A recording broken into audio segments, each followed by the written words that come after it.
Olá, meus amigos. Boa noite. Sejam muito bem-vindos.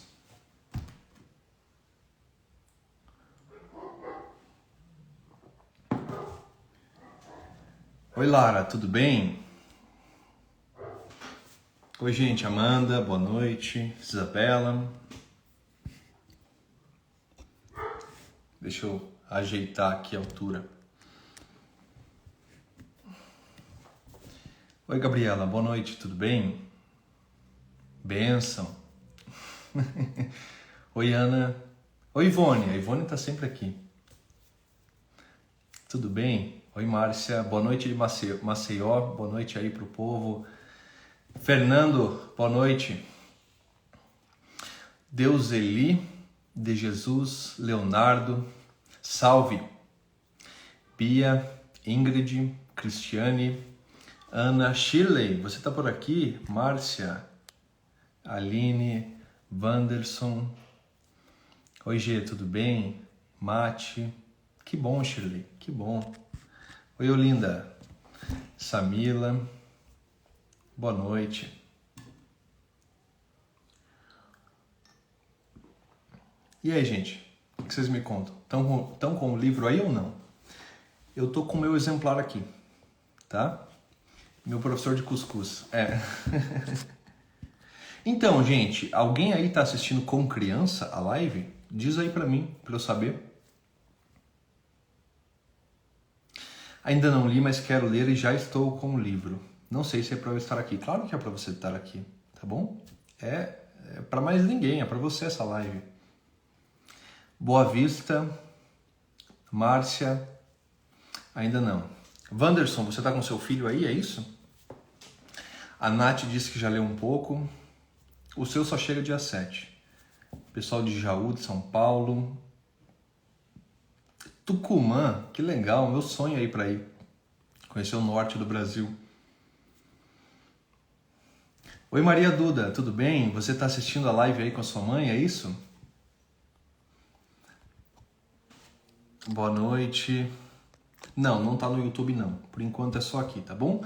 Provavelmente, gente, a live de encerramento do nosso clube de leitura aqui desse livro vai ser feita no YouTube, tá bom? Assistindo com meu filho de 10 anos que é seu fã. Fernanda, que legal, um abraço pro seu filho. Fico muito feliz em saber. Medianeira, no Paraná, eu já estive aí. Muito boa cidade. Tem filha aqui. Que legal, Joinville, eu gosto muito de Santa Catarina. João Pessoa, Teresina, Recife. Que saudade de Recife. Ela ama o Jorginho, que legal. Ah, olha só, a Soniele já leu até o capítulo 10 hoje. Então quer dizer que a leitura foi empolgante, né? Franca, São Paulo, Monte Azul, Minas. Sabe que eu fui para Minas, conheci um monte de cidade, mas não lembro de ter visitado Monte Azul. Sou de Lapa. Que legal, você está se formando em professor de matemática. Gi Chaves, você disse que você está se formando professor de matemática. Gente, quem aqui está se formando, faz licenciatura em matemática, cursa algum curso superior, matemática, licenciatura em matemática, bacharelado em matemática, pedagogia, escreve aqui para mim se você já conhecia o professor Malbatarran da faculdade, tá? Essa informação aqui é importante para nossa live. Londrina, Ceará. Gente, eu estou muito feliz, tá? Olha, vocês estão de parabéns. Vocês, assim, são os proibidos da vez, tá? Eu brinco aqui que o pessoal que me segue são os proibidos, tá? Isso é uma brincadeira um pouco antiga, né? Mas a gente brinca de se chamar de proibidos, né? Então, nós somos os proibidos aqui do Instagram.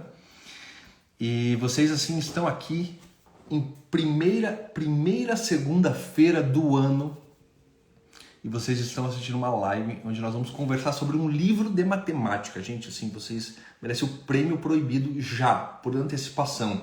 Não tem que esperar acabar o ano, entendeu? Proibidos 2022 já podem requisitar o prêmio de vocês. Então, pedagogia, eu vi alguém falar, tá? Que sim, que ouviu falar na faculdade de pedagogia. E agora eu vi aqui 4 relatos de pessoas que também fazem pedagogia e disseram que nunca ouviram falar do livro. Meu pai era professor de matemática e me recomendou o livro. Sou pedagoga na minha faculdade, nunca ouvi falar. Faço pedagogia, nunca ouvi falar. Sou graduando em matemática e nunca ouvi falar. estudante de história que leu. Ah, olha só, a Semana da Matemática se chamava Semana Malbatarran. Sou pedagogo e minha professora de conteúdos já apresentou o autor. Que legal, gente. Ouvi falar de Malbatarran, Clube de Leitura Proibida. É isso mesmo. Então, gente, olha só. Vejam, a gente tem muita coisa para conversar aqui hoje, tá? Mas, basicamente, existe hoje um movimento, tá, de trazer autores estrangeiros para as faculdades. E nesse passo, os nossos bons professores, eles são relegados para um segundo plano. Então, eles simplesmente não são mais ensinados, não são mais recomendados. E eu acho isso uma coisa muito ruim, porque a gente nunca vai conhecer realmente os problemas do nosso país, dos nossos alunos, se a gente não conhece a nossa história, se a gente fica sempre importando métodos, importando recursos pedagógicos estrangeiros, a gente ignora os nossos grandes professores, tá? Então vejam, gente, já começando aqui a live, tá? Eu queria primeiro agradecer a todo mundo que está aí, né? Eu mostrar que eu estou com o meu livro aqui também e falar que hoje a gente dá o start para ler esse livro, tá? Então vejam, gente, a gente está aqui realmente diante de um grande clássico, tá? Quando a gente fala de clássicos da literatura, a gente não pode deixar de inserir esse livro, que se chama O Homem que Calculava. E ele é um livro, assim, realmente universal, muito abrangente, tá? E que se encaixa num certo contexto que faz muito sentido, tanto para adultos, para nós que somos adultos, lermos e nos divertirmos com a leitura, aprendermos com a leitura, tanto quanto para que nós usemos esse livro para ensinar os nossos filhos. Então eu quero conversar com vocês sobre isso, tá? Para começar a live, vejam, eu acho que é importante, eu separei algumas coisas aqui pra gente, tá? Deixa eu pegar aqui. Eu separei alguns livros do Malbatarran que eu quero mostrar para vocês, tá? A primeira coisa que eu queria falar, gente, já começando a nossa live, é reconhecer a minha responsabilidade nessa live, tá? Por quê? Porque nós estamos aqui montando um grupo de leituras. Um grupo de leituras, assim, absolutamente descompromissado, tá? Vejam que não há nenhum tipo de pagamento, assim, a gente não formalizou nada. Nós vamos montar um grupo onde vocês vão ter toda a liberdade para conversar, para emitir opiniões. E, na verdade, assim, essas eram leituras que eu faria por mim. Eu queria reler esse livro. E, em vez de reler sozinho, eu decidi expor aqui, abrir, e convidei vocês para lerem comigo. E fiquei muito feliz que vocês aceitaram e que nós vamos ler juntos e nós vamos poder conversar. Porque vejam, gente, dizem, né, que quem lê e ensina aprende duas vezes, né? Quem ensina aprende duas vezes. Então, se vocês lerem, eu quero que vocês leiam com esse propósito, né? O propósito de ensinar alguém. Seja o seu filho, seja você alguém que está cursando licenciatura em matemática, bacharelado em matemática e pretende ensinar alguém, um colega seu, comentar com alguém sobre o livro. Então leia com esse propósito. Eu vou ler o livro com o propósito de ensinar esse conteúdo para alguém. E apenas por você assumir esse propósito, você já vai ter aprendido duas vezes. Esse é o ditado, e esse ditado é válido, tá? Sim, a gente vai ter um grupo no Telegram. Então eu tenho uma grande responsabilidade aqui para apresentar esse livro e fazer essa primeira live. Por quê? Porque a depender do que eu falar para vocês, eu posso motivar ou eu posso desmotivar. E vejam, por ser esse livro um livro que conta com diversas edições, com diversas traduções, com lançamentos assim internacionais, com uma grande história, eu aqui fazer uma live, né, fazer uma live sem graça, uma live ruim, seria assim uma injustiça com o próprio autor. Por quê? Porque o autor, que já é falecido, ele não teria sequer como se defender de injustiças que eu cometesse aqui, né? Então eu preciso ser justo e preciso ser prudente. E eu tenho, portanto, uma grande responsabilidade para com vocês, ok? Bem, vejam, essa obra que nós temos aqui em mãos, que vocês têm em mãos, ela é a maior obra de literatura matemática da história já produzida. Não há outra que se equipare a ela. E é curioso porque foi um professor brasileiro quem fez. E, de certa forma, um professor isolado de uma certa tradição de produção de literatura matemática. Um professor que bateu no peito e fez. Tá? Isso que é o mais impressionante. Então, vejam, esse livro, tá? Quando a gente procura a relação da literatura com a matemática, a gente vê que existe uma grande relação, uma grande interseção entre a literatura e a matemática. Tá? Então, assim, fazendo apenas uma breve contextualização para vocês. Quando a gente fala de ensino infantil, a gente está falando do ensino de crianças de 0 a 6 anos de idade. Existe uma grande semelhança nesse período entre o ensino de matemática e os contos de fada. Isso todos os grandes autores reconhecem. A matemática desse ciclo inicial, ela se assemelha de alguma forma aos contos de fada. Por quê? Porque nos contos de fada, a gente distingue com uma grande clareza o bem do mal. E na matemática, a gente deve distinguir com uma grande clareza o certo do errado.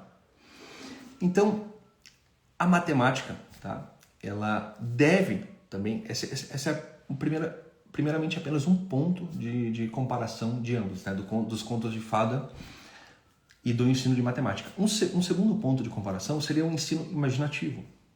Então, quando a gente fala de contos de fadas, a gente muitas vezes ouve falar de porquinhos que falam ou que constroem casas de madeira, casas de palha, casas de tijolo, ou de anões encantados e duendes, etc.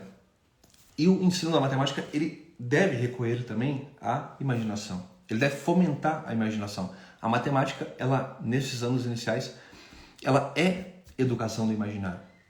Então, existe uma grande semelhança entre os contos de fada e a matemática. Todos os grandes autores, eles reconhecem isso. Quando a gente dá um salto para o ciclo de alfabetização, o ciclo de letramento matemático, de alfabetização matemática, ainda permanece esse vínculo da linguagem com o ensino da matemática. Isso é universal. As crianças, elas precisam falar para aprender matemática.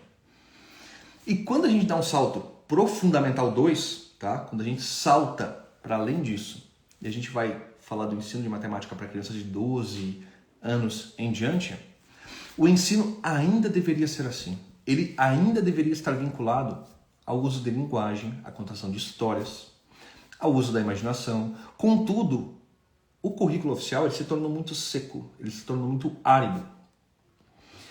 E como a gente pode fazer diferente, né, do currículo oficial? Aqui nós temos uma proposta de como fazer diferente. E mais, era assim que o professor Malbataan ele idealizava o ensino de matemática, ok? Então nós vamos ter tempo, eu quero aprofundar isso ainda com vocês, tá? Nós temos aqui ainda apenas fazendo uma breve introdução. E para prosseguir nessa introdução, tá? Eu gostaria de falar para vocês um pouco da minha relação, da minha experiência com o professor Malbataan, ok? Vejam, gente, eu era professor do ensino médio e como professor do ensino médio, eu me deparei muitas vezes com, na verdade, assim, a maior parte das vezes, a grande parte das vezes, com alunos que estavam concluindo o ensino médio e que tinham muito pouco ou quase nada de conhecimento básico de matemática.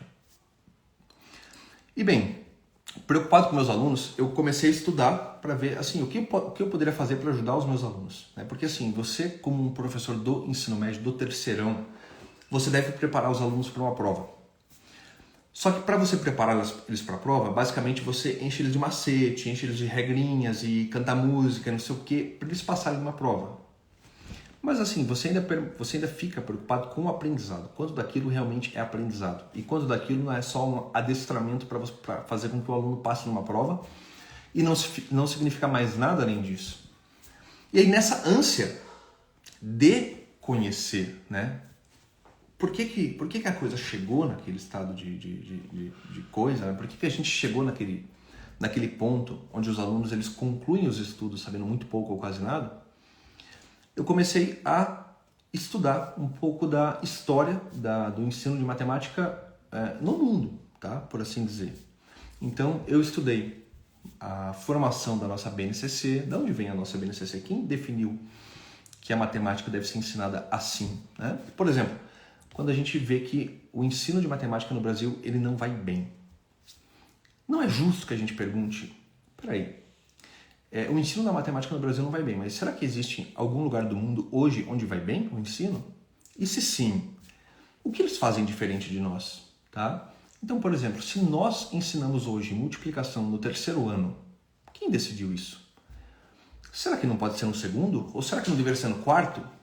O que aqueles outros países onde o ensino dá certo, o que eles fazem? Né? Será que os currículos deles são iguais ao nosso?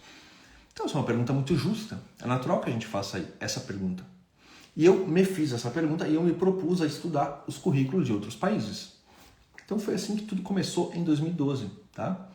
E aí eu estudei o currículo de Singapura, eu estudei o currículo da China, estudei o currículo de alguns países europeus, estudei o currículo dos Estados Unidos. E eu percebi que muitos daqueles currículos também tinham recebido reformas recentes, que tinham modificado os próprios currículos dos países dianteiros no ensino da matemática.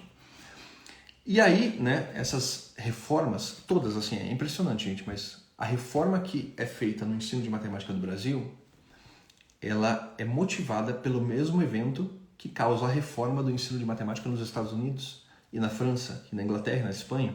Então, que evento é esse que é capaz de reformar o ensino em vários países? O que está acontecendo? E aí o que eu fiz, né, gente? Eu comecei a estudar esses movimentos de reforma curricular internacional. E eu estudei muito isso, eu dediquei anos da minha vida a isso. Então eu estudei basicamente esses movimentos históricos do século XX, o ensino de matemática no Brasil, à luz, né, comparada com o ensino de matemática nos Estados Unidos, com o ensino de matemática no Oriente, com o ensino de matemática na Europa. E disso eu fui retornando, eu estudei um pouco de história da matemática na Idade Média, na Antiguidade. E aí, gente, um dia aconteceu o seguinte, depois de ter estudado, ter obtido essa visão histórica do ensino da matemática, eu conheci o trabalho do professor Thomas Juliano. Não sei se todos aqui conhecem o professor Thomas Juliano, mas ele é basicamente assim, o maior vulto do ensino, né, de história, da disciplina de história do Brasil hoje. E quando eu conheci ele basicamente defendia que a saída para o Brasil, a salvação para o Brasil seria dar um pouco de Brasil para os brasileiros. Eu falei, cara, mas espera aí. E esse professor, ele está falando algo que faz muito sentido. E fez tanto sentido, mas fez tanto sentido para mim, que o trabalho dele mudou o meu. E eu falei assim, como é possível que eu me dedique e estude a história da matemática na Idade Média, na Antiguidade, em Singapura, e na China, e na Suíça, na Suécia, e eu não sei contar a vida, eu não sei nomear 3 grandes professores brasileiros. Então, veja, eu estou errado, eu preciso mudar isso. Eu tenho um defeito na minha formação. Eu reconheci isso. Eu falei, bem, eu preciso imediatamente conhecer grandes professores brasileiros. Eles existiram? Quem foram eles? E aí, graças ao Thomas, eu consegui voltar e eu, de uns tempos para cá, mudei o meu interesse. E meu interesse se voltou para a nossa história. Quem são os nossos grandes professores? E quando a gente se pergunta isso, veja, a primeira coisa que acontece você vai cair no Mauá-Tarrant. É impossível você fugir dele, tá? Vejam que existe um dia no Brasil que é o Dia da Matemática. E o Dia da Matemática é o dia de nascimento do Mauá-Tarrant. Então, quem foi esse homem, tá, que escreveu a maior obra de ensino e de divulgação da matemática da história, considerado o maior divulgador da matemática da história, um brasileiro que viveu agora até pouco tempo atrás e que por pouco ele não viveu tempo suficiente para estar aqui com a gente. E eu comecei os meus estudos da matemática no Brasil por ele. Ele é a grande referência, tá? Inclusive eu vou recomendar livros dele para que vocês conheçam ele, tá bom? Então, vejam, como eu disse para vocês, o Mauá-Tarrant, tá? Que na verdade é uma mistificação literária, e é o autor do nosso livro aqui, O Homem que Calculava, ele é brasileiro. Vejam, gente, que curioso. Na França, no século XIX, no século XVIII e no século XX, assim como na Inglaterra, na Itália, existiu um grande movimento, mas um grande movimento mesmo, de professores que tentavam escrever literaturas matemáticas para engajar os jovens no estudo da matemática. E quando você procura essas obras, você vê que são esforços, assim, válidos, mas nenhum deles, assim, é uma tradição, uma gerações de professores escrevendo literatura matemática, e nenhum deles chegou aos pés de um professor brasileiro, que de certa forma escreveu isolado, porque não há um par para esse livro. Nós estamos diante de um clássico. Esse livro, gente, O Homem que Calculava, ele está realmente imune às vassouradas do tempo. Esse livro, ele vai permanecer. Assim como os grandes clássicos permaneceram, assim como a gente pode dizer que Dante e Camões permaneceram, eu garanto para vocês, esse livro, ele vai permanecer. Esse exemplar, O Homem que Calculava, ele vai permanecer. Ele está equiparado à categoria dos clássicos e foi escrito por um brasileiro. Vejam, essa tradição europeia do século XVIII, século XIX, século XX, que queriam escrever literatura matemática, eles se esforçaram, mas eles não escreveram um livro como esse. Então, quem foi esse professor? Tá? E qual é a história dele? E o quanto isso importa para a leitura da obra? Tá? Porque, gente, olha, não basta a gente ler o livro, tá? Não basta eu apenas aqui despedir vocês e falar para vocês, olha, gente, leiam o capítulo 1 hoje, o capítulo 2 amanhã, o capítulo 3 depois, e a gente depois conversa no capítulo 7 a respeito da obra? Não, gente, isso não é o suficiente, tá? Primeiro, a primeira coisa que a gente precisa fazer é conversar um pouco sobre a vida do autor, tá? Então, eu já fiz aqui o meu agradecimento ao Thomas Juliano, mas basicamente ele mudou o rumo da minha pesquisa, tá? A minha pesquisa era uma. Quando eu ouvi o Thomas Juliano, eu falei assim, peraí, ele tem razão. Como eu posso falar do ensino de matemática se eu não sei, eu não conheço, não posso citar os grandes professores de ensino de matemática do Brasil? E hoje eu conheço eles. E eu posso inclusive citar para vocês quem são os grandes professores de matemática do Brasil, que inclusive deixaram de ser estudados nas faculdades. Nós temos o Amoroso Costa, Cecil Thierry, o próprio professor Malbatarran, Giacomo Stavali. Nós temos a Irene de Albuquerque. Então nós temos uma tradição de professores que se estende até os anos 60, 70. E depois disso o que acontece? A gente tem uma importação de autores estrangeiros. E esses autores estrangeiros, eles relegam a um segundo plano os nossos grandes professores que nós tivemos. Agora, realmente, ele era um grande professor? De que forma a gente pode avaliar isso? De que forma, com que autoridade a gente pode concluir isso? Vejam, eu quero falar um pouco para vocês disso agora, tá? Vejam, quem foi o professor Júlio César de Mello e Souza? E de que forma isso importa para a nossa leitura, tá? Malbatarran é uma mistificação literária. Nós já vamos entender por que disso, tá?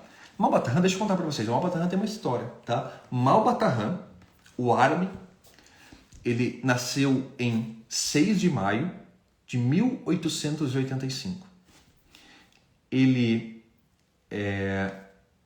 cresceu numa aldeia chamada Musalit, na Arábia Central, e porque ele era filho de uma família tradicional de muçulmanos, ele foi convidado pelo emir da época para ser prefeito de El Medina. Então ele se tornou prefeito de El Medina até 1912.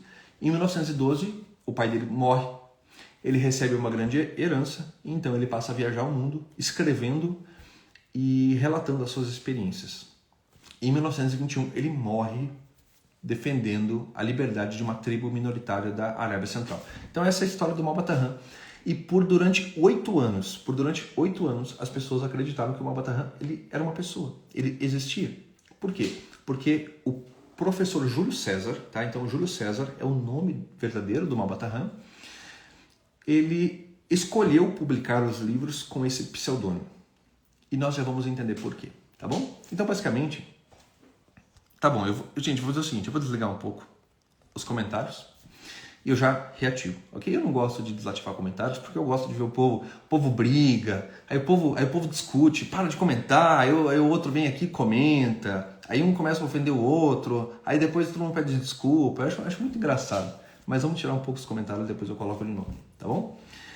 Então, vejam, o professor Júlio César de Melo e Souza é o verdadeiro nome do professor Malbatarran, ok? Malbatarran, então, é uma mistificação literária. Nós vamos tentar entender como isso surge. E por entender um pouco da história do professor, a gente vai estar mais apto a ler o livro dele, ok? Esse é o nosso grande objetivo aqui, ok? Toma uma água hoje, gente. Aqui um oferecimento dos pepinos Tauá. Então, gente, o professor Júlio César de Melo e Souza, ele nasce no Rio de Janeiro, mas ele apenas nasce lá. Depois ele se cria em São Paulo, onde ele faz a escola primária. Ele tinha 8 irmãos, tá? Então eram 9 filhos. E ele, em 1906, gente, com apenas 11 anos de idade, vai para o Rio de Janeiro. Preste atenção nisso, gente, é importante, tá bom? Não é apenas dado bibliográfico. Eu quero que vocês apenas sintam um pouco do drama de uma vida, tá? Uma coisa que eu gosto muito mesmo, é de ler biografias. Eu acho muito interessante você pegar uma vida que já foi completada, que já foi terminada, que tem uma face, e você ler a vida, né? E você vê que, assim, essa vida, muitas coisas aconteceram a ela, mas de alguma forma, na maior parte das vezes, aquelas coisas que parecem desencontradas, elas se encaixam no final das contas. Agora, na nossa vida a gente não consegue sentir muito isso, né? É diferente, né? Porque, veja, hoje eu tô aqui, tá? Nós estamos conversando. Agora, como eu vou estar aos 40 anos, né? Daqui a 10 anos? Como vocês vão estar daqui a 10 anos? A gente não sabe. Vejam que eu aos 20 anos de idade, eu não queria ter famílias, eu não queria ter família, eu não queria ter filhos. Eu não tinha, assim, o menor apreço por crianças. Eu era aquela pessoa que andava no elevador e não cumprimentava a criança, tá? E aí, veja, quem diria que aquele jovem de 20 anos, hoje aos 30, estaria casado e com 4 filhos? Então, é curioso, né? As coisas, elas acontecem, a vida, ela acontece assim, né? E quando a gente lê uma biografia, a gente vê uma vida fechada ali. Aquela vida, ela tem um rosto, ela tem um acabamento. E eu gosto muito de ler biografias. E o professor não foi diferente. Eu procurei ler a biografia dele. E eu me interesso, todo documento que eu encontro, eu leio e eu vou fechando cada vez mais e entendendo quem foi o professor. E bem, o professor Júlio César de Melo e Souza, que é uma Malbatarran, tá, gente? Talvez as pessoas estranhem quando eu falo Júlio César de Melo e Souza, mas como assim, não é uma Malbatarran? O que está acontecendo? Quem é Júlio César? Veja, o Júlio César é uma Malbatarran, tá bom? Malbatarran é um pseudônimo, é um nome falso. Como eu disse para vocês, ele em 1906 vai para o Rio de Janeiro com apenas 11 anos de idade e ele faz ali o ginásio no Instituto de Educação do Rio de Janeiro. E depois ele, para considerado ensino médio da época, ele vai para o Colégio Pedro II. Formado no Pedro II, ele ingressa, tá aí, em 3 turnos, tá bom? Então vejam, gente, o professor com 18 anos de idade, ele estudava engenharia de manhã, ele dava aulas à tarde e ele também cursava a magistratura à noite. Então, ele é formado engenheiro, ele é formado professor primário, licenciado em matemática e engenheiro. Ele tem essa formação completa. E com 18 anos ele já tinha esse turno bastante cheio, tá? Então vejam, gente, quem é o professor que escreve a obra? Eu quero que vocês admirem comigo a pessoa dele.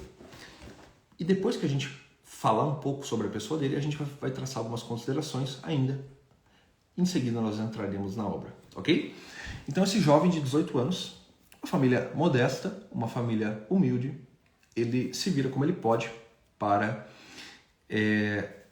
bancar os seus estudos e seguir com a vida. Inclusive, o professor Malbatarran, gente, o professor aqui, ele teve a vida dele caracterizada pelo bom humor, tá? Ele conta histórias realmente muito engraçadas, os contos que ele conta, as histórias suas pessoais que ele registra são realmente muito engraçadas. Tem umas que eu adoro, assim, só de lembrar eu rio, né? Por exemplo, vejam que em 1912, tá? Em 1913, antes dele ensinar matemática, ele ensinava história e geografia. E ele conta uma história muito engraçada. Ele conta que ele ensinava história e aí ele tinha aprendido, tá? Ele era um jovem de 18 anos, gente. E ele tinha aprendido que os alunos, eles gravam as datas históricas. Quando a gente junto da data, a gente informa, a gente dá um auxílio visual, um recurso visual para memorizar uma data. Então o professor escrevia na lousa: o ano da primeira cruzada, 1095. Ele escrevia 1095 na lousa. O ano em que Portugal se viu livre da Espanha, ele escrevia 1640. E aí, bem, essas eram as aulas de história dele, né? Ele ensinou história antes de ensinar matemática. E aí diz que os alunos eram muito bem dispostos, eram muito alegres, eram participativos, mas que quando acabava a aula era uma debandada, todo mundo saia correndo, todo mundo esvaziava a sala, batia o sino, o povo saia correndo. Ele falava, mas por que isso acontece? Por que quando eu ensino história, eles saem correndo da minha aula como se não houvesse amanhã? Porque eles saem nervosos, eles se agitam e fogem da minha aula? E aí todo dia que tinha aula de história era isso. E aí um dia ele não se aguentou mais e perguntou, né, para um dos alunos: mas fulano, por que isso acontece? Por que quando acaba a minha aula o pessoal corre daqui, foge, parece que está com uma pressa absurda? Aí o fulano respondeu assim: ah, professor, você não sabe então? É porque um desses milheiros aí que você escreveu no quadro, o fulano aqui na sala apostou no jogo de bicho nesse milheiro e ganhou um dinheirão. Aí disseram que o senhor dá uma sorte danada com esses teus milhares aí, e toda vez que o senhor coloca um ano no quadro, a gente anota e quando termina a aula, todo mundo corre para apostar no jogo do bicho. Ele falou assim, ah, quer saber? Eu não dou mais aula de história, coisa nenhuma, eu tô cheio disso daqui, eu vou dar aula de outra coisa. Aí ele foi dar aula de matemática. Então ele é um cara realmente muito engraçado. E esse bom humor dele é contagiante, tá?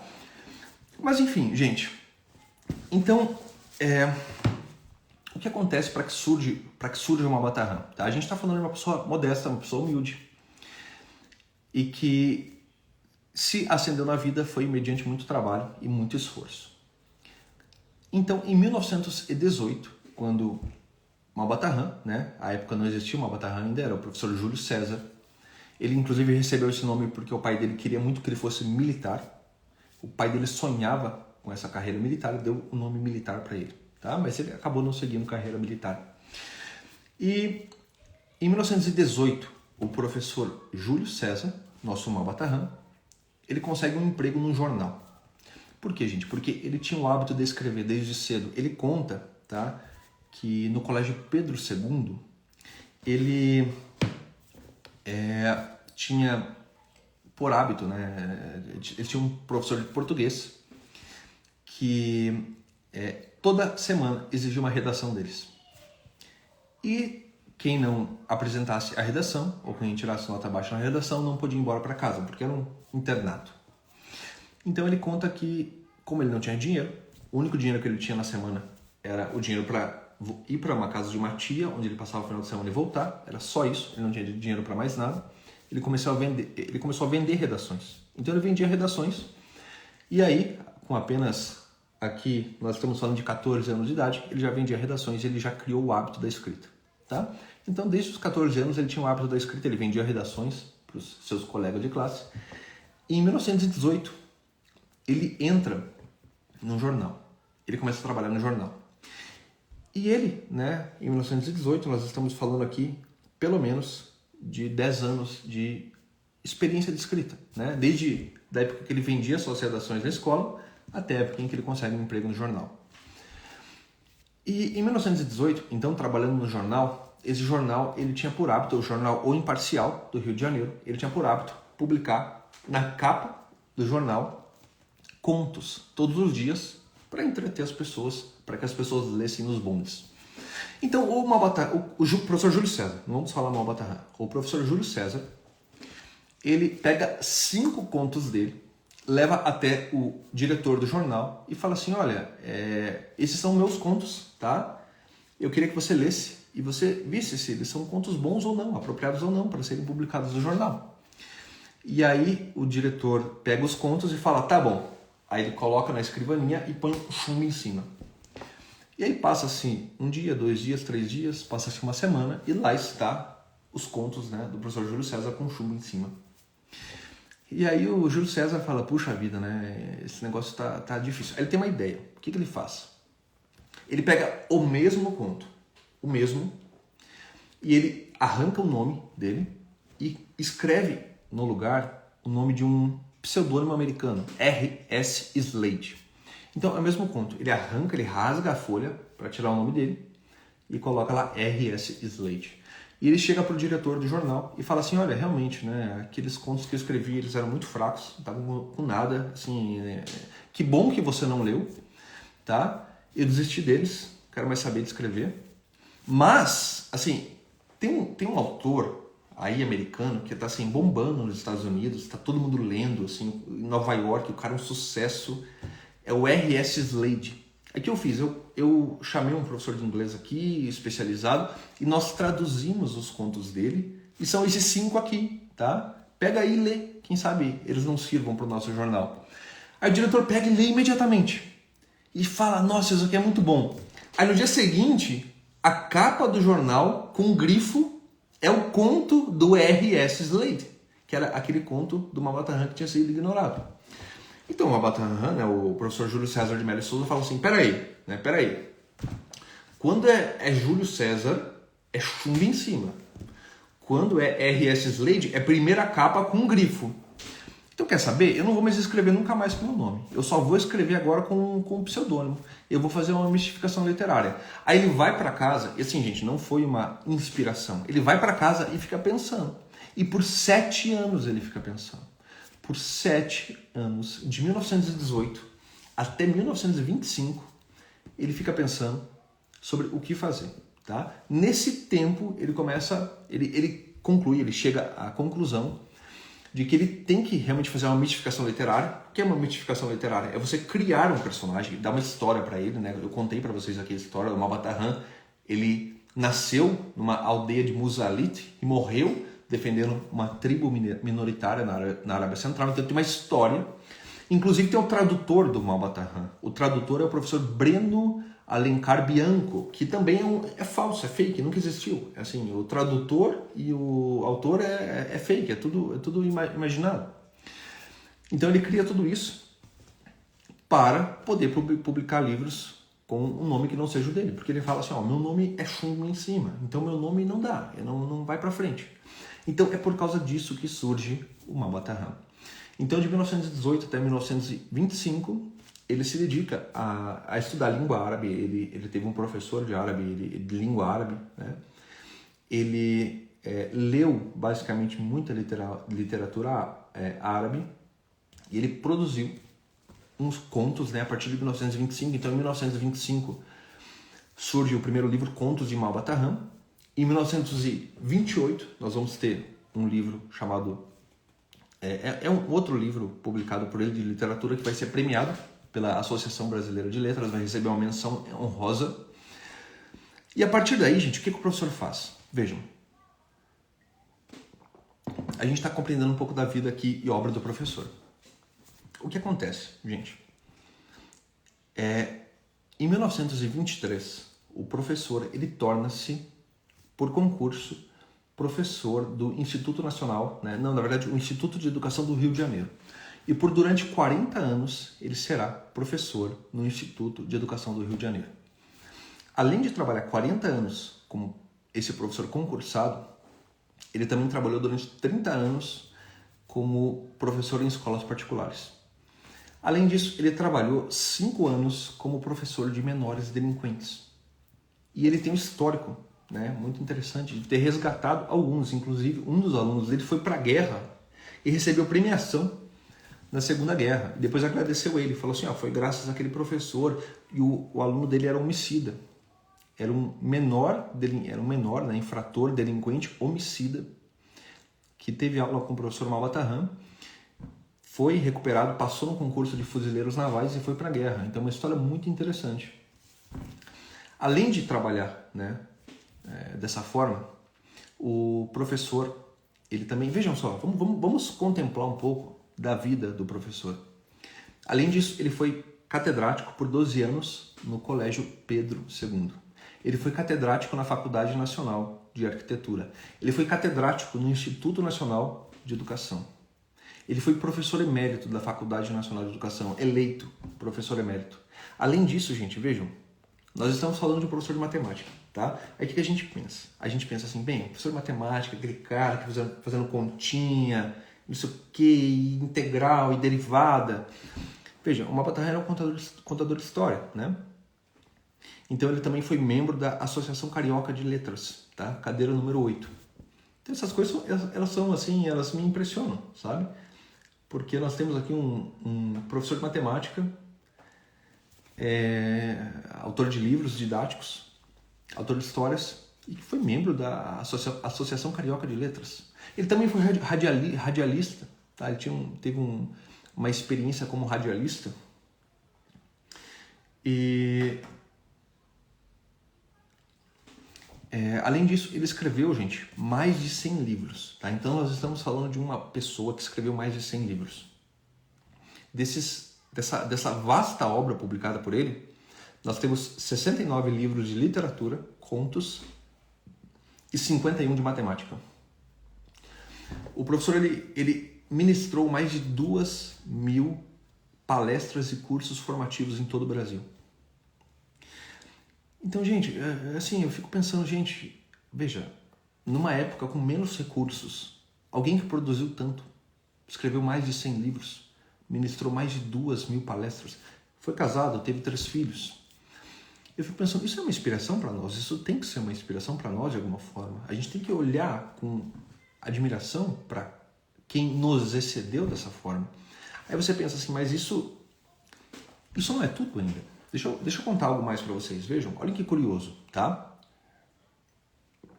O professor Maupassant, ele conta que quando ele tinha 8 anos de idade, ele estava caminhando com a mãe dele na rua, e ele estava caminhando de mão dada com ela, e aí nesse momento passou por eles uma pessoa com lepra, e a mãe dele puxou ele para cá, né, fala, não filho, vamos, e diz que ele ficou olhando para aquela pessoa, e assim... aquilo mudou a vida dele, aquilo realmente mexeu muito com ele, aquilo realmente marcou ele.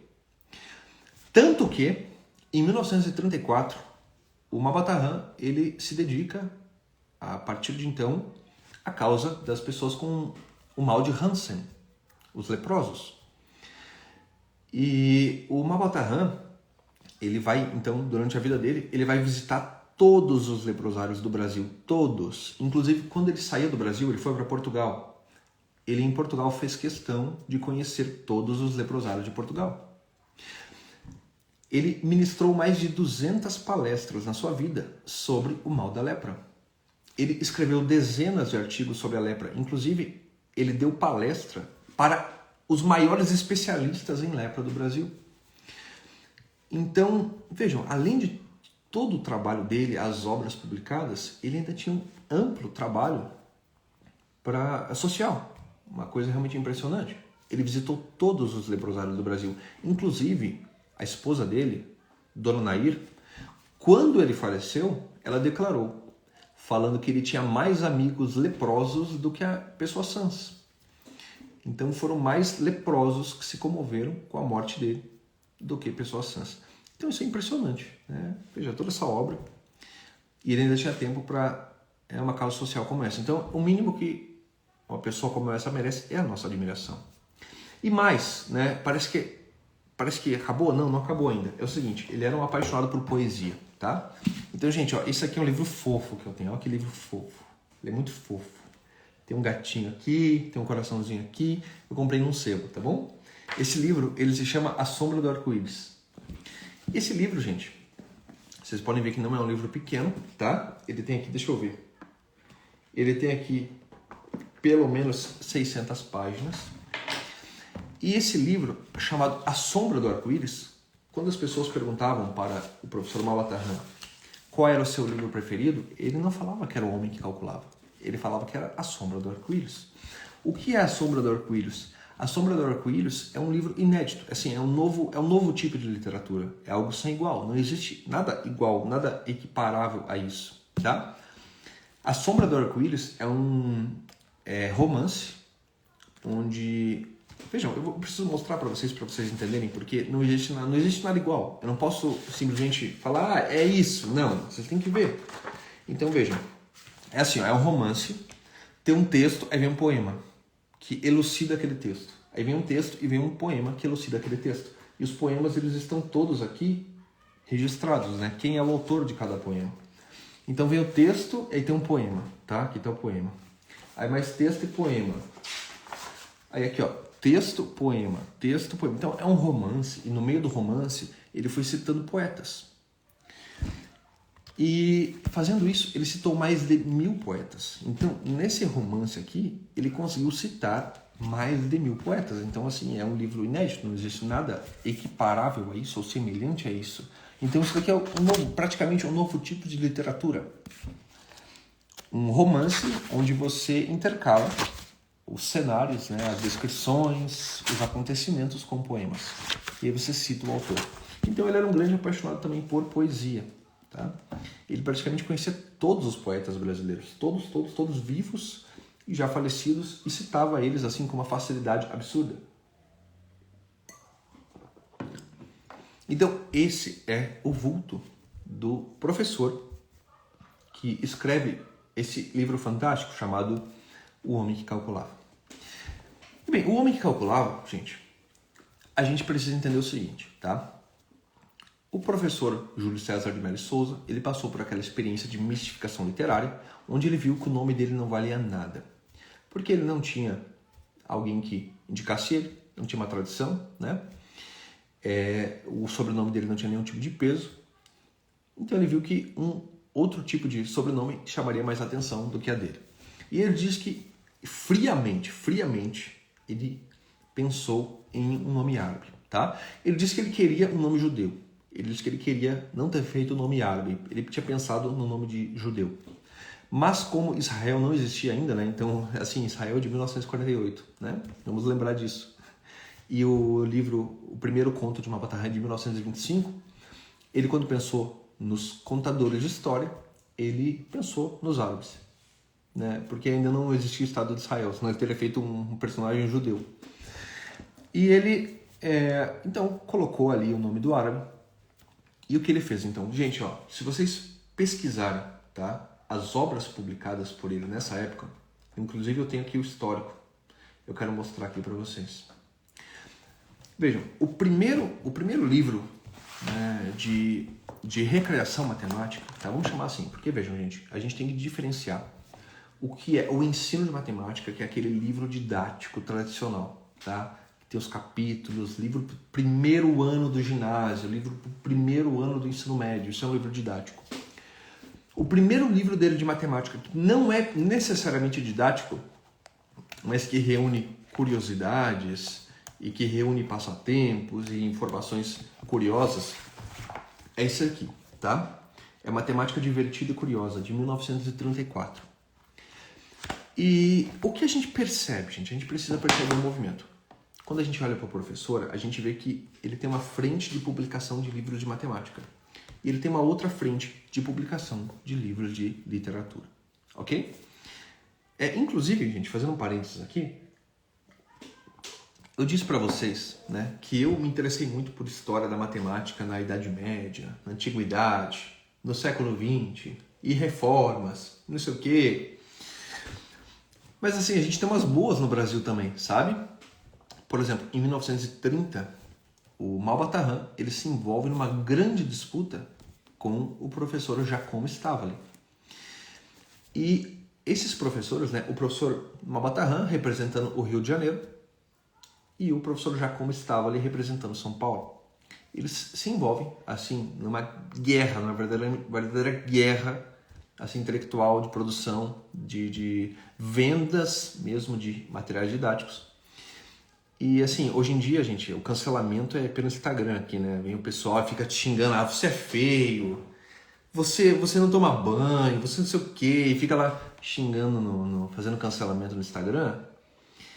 E naquela época o cancelamento era outro, né? O cancelamento era assim, um pegava um artigo no jornal e publicava contra o outro, né? Então você tinha lá os jornais, pegava o artigo do Malba falando mal do Giacomo Stavali, e o artigo do Giacomo Stavali falando mal do Malba.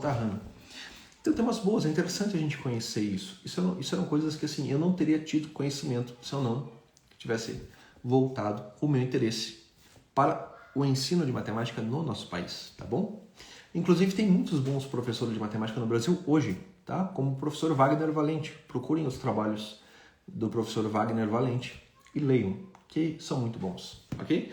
Então, vejam, gente, voltando, tá? Como eu dizia para vocês, esse daqui é o primeiro livro de recreações matemáticas. Chama Matemática Divertida e Curiosa, um livro muito acessível, tá? Barato e etc. E a gente vê o quê? A gente vê que o professor Mabatahan, ele estava dividido, né, entre a matemática e a literatura. Ele tinha essa paixão pela literatura e ele tinha o trabalho dele, que era o trabalho de subsistência da matemática. Na literatura, o que ele faz? Gente, na literatura, se vocês pesquisarem, o livro O Homem que Calculava, tá? Que é o livro que nós vamos ler, ele é de 1938, tá? Então, um livro antigo, né? Até parece antigo e tal, mas ainda é válido, super válido, tá bom? Aqui nós temos uma referência do que nós precisamos fazer como professores. O livro O Homem que Calculava, ele recebe o nome do Mabatahan, e quando a gente vê as publicações do Mabatahan antes, tá? Voltando até 1925, quando nós temos o primeiro livro publicado, que é Contos de Mabatahan, que é um livro que foi ignorado, porque assim, não teve ninguém que leu. Mas em compensação, de 1928, ele recebeu uma menção honrosa da ABL, tá? Então, foi compensado. Mas o que a gente vê? A gente vê que basicamente o professor ele estava muito envolvido, muito engajado nessa causa de publicação de contos com fundo árabe, tá? Então, de 1925 até 1938 é só basicamente livro de conto árabe. Só tem um no meio que é diferente, que é o Lendas do Céu e da Terra, que é um fundo é um livro com fundo assim altamente cristão e aprovado pela Igreja Católica. A Igreja Católica aprovou o livro do professor Mabatahan, Lendas do Céu e da Terra, e ele foi inclusive usado em todas as escolas católicas do Brasil, que foi assim espalhado por causa que as histórias elas eram realmente muito boas. Inclusive, o livro do Mabatahan, nós vamos ter uma surpresa com relação ao cristianismo no final dele, ok? Mas isso aí, por enquanto, a gente não comenta, tá? Vocês aguardem para chegar lá, não pulem para o final, tá bom? Então, bem, obviamente, esse livro ele iria se ambientar no mundo árabe por causa dessa dedicação que o professor ele tinha tanto se comprometido nesses anos até a publicação. Então vejam, gente, em 1918 o professor ele tem aquela frustração com o nome dele. Em 1918 é chumbo em cima, não queremos o Júlio César de Melo Souza. E eles publicam na primeira capa o R.S. Slade, que era um nome falso que ele tinha criado. E em 1938, 20 anos depois, ele publica o livro O Homem que Calculava, como Mabatahan. Paralelamente, tá, quando a gente olha para a obra de matemática, o que a gente vê? A gente vê que em 1934 o professor ele faz algo diferenciado. O que ele faz? Ele publica um livro de matemática que não é didático. Olha que curioso. Esse livro, Matemática Divertida e Curiosa, esse livro não traz os capítulos ali ordenados com o ensino desse conteúdo, depois desse, depois daquele. Não, ele traz recreações, ele traz curiosidades. Então, o que a gente vê? A gente vê que basicamente o professor ele estava acumulando curiosidades matemáticas, recreações, problemas curiosos, e ele ficou acumulando isso por alguns anos. Ele acumulou esses problemas curiosos por anos. E depois de muito acumular, o que ele fez? Ele criou essa história de fundo árabe, e nessa história, o que ele foi soltando? Ele foi soltando esses problemas curiosos. Então, gente, o que é finalmente entrando agora no nosso livro? Tá? Depois a gente ter falado um pouco da obra, da vida do autor, e da sua obra também.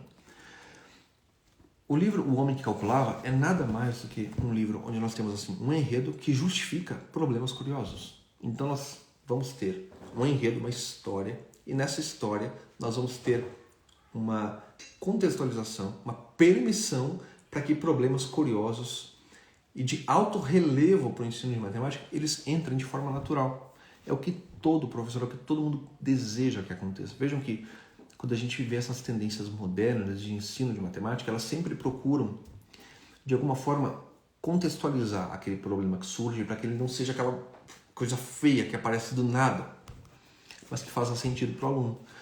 E o professor, ele nos ensina como fazer isso nesse livro, tá? Então, vejam, gente, como eu dizia para vocês no início da live, a literatura e a matemática, elas estão muito associadas no ensino infantil, no Fundamental 1, e elas devem estar associadas no Fundamental 2. Agora, no Fundamental 2, estamos falando aqui de crianças de 12 até 14, 15 anos de idade. Como fazer isso? Ninguém mais sabe. Como ninguém mais sabe, se já foi feito, se está aqui, a resposta está aqui. Como fazer? É exatamente assim que se faz. Vejam, esse livro, O Homem que Calculava, ele é o livro perfeito. Ele é o melhor livro didático que existe para o Fundamental 2, na minha opinião. Não existe nada equiparável a isso. Não existe nada que supere isso. Por quê? Porque quando você pega um livro didático do Fundamental 2, e ele está lá dividido por capítulos, né? Então você pega um livro do 6º ano, ele está lá, tem o capítulo 1, capítulo 2, capítulo 3. Veja, ele não tem uma alma. Ele não é tão curioso, tão interessante quanto esse é.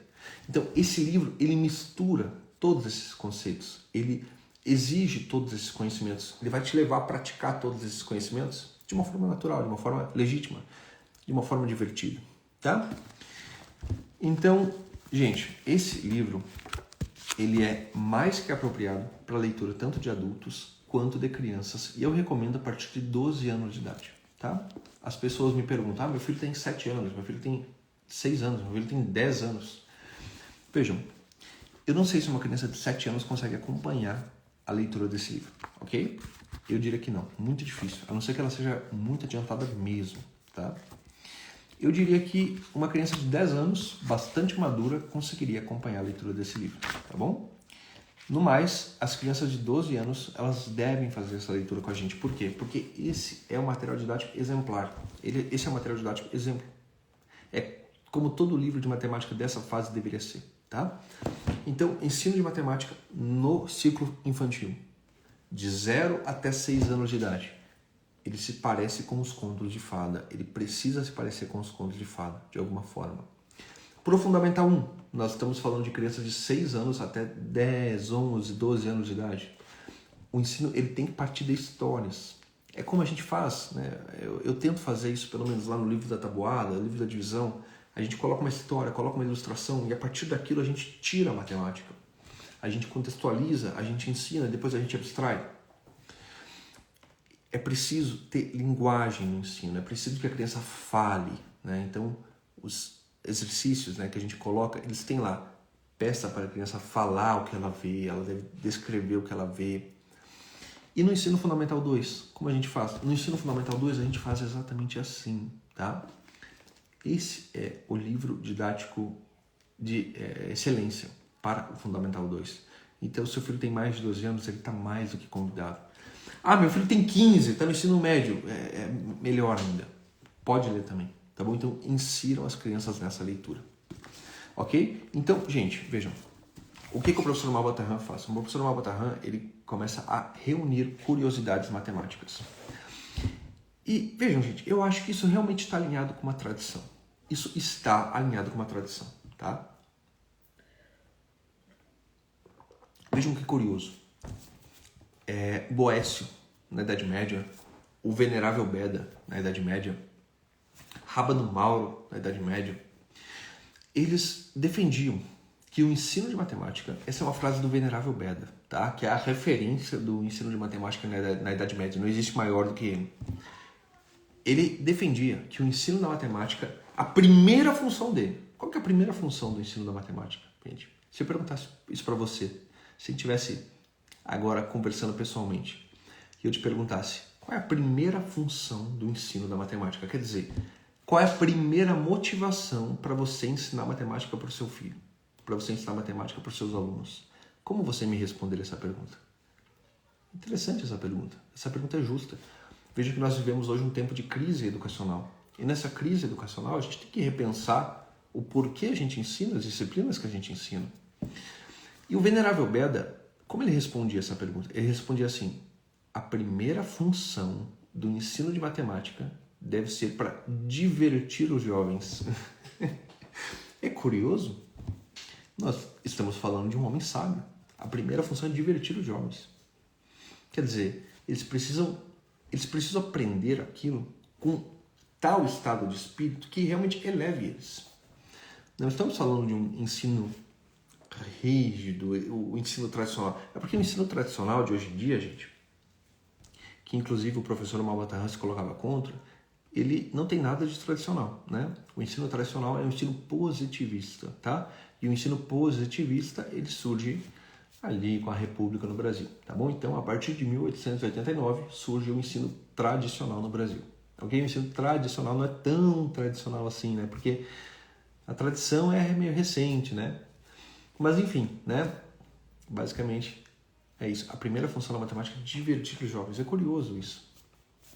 E eu vejo que o Malbataan, com esses problemas, ele estava justamente cumprindo esse mandato do venerável Beda, do Rábano Mauro, do Boécio.